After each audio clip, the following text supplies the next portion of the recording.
Malinaw para kay Sam ang dahilan sa pagkawala ng kanyang tatay at pilit din nilang pinaamin itong si Aurora kung ito ba'y isang kalaguyo ng kanyang papa. Ngunit walang nakuhang sagot itong si Samantha, bagkus pinaniwala sila ni Aurora na malapit lang niyang kaibigan itong si Orly. Pero hindi naman naniniwala itong si Sam at nararamdaman din niya na hindi nagsasabi ng totoo itong si Aurora. Iniba ni Aurora ang usapan at nagsumbong siya kay Sam patungkol ito sa masamang binabalak ni George sa kanya, pati na ang bata idadamay na ni George.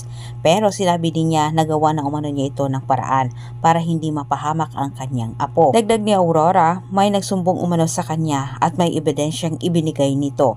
Samantala, nakipagkita naman itong si George kay Inigo para mabigyang linaw ang gumugulo sa kanyang isipan patungkol sa totoong pagkatao ni Basil.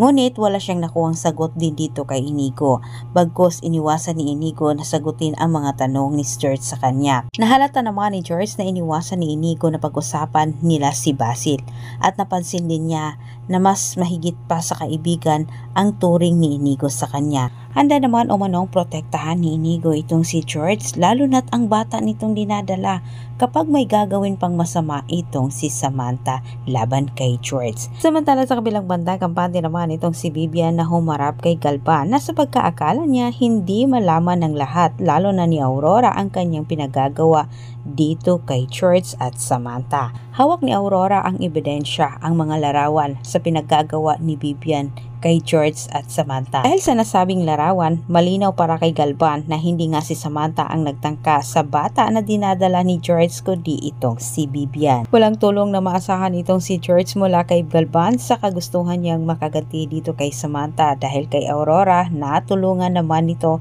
si Samantha. Maraming salamat sa panunood.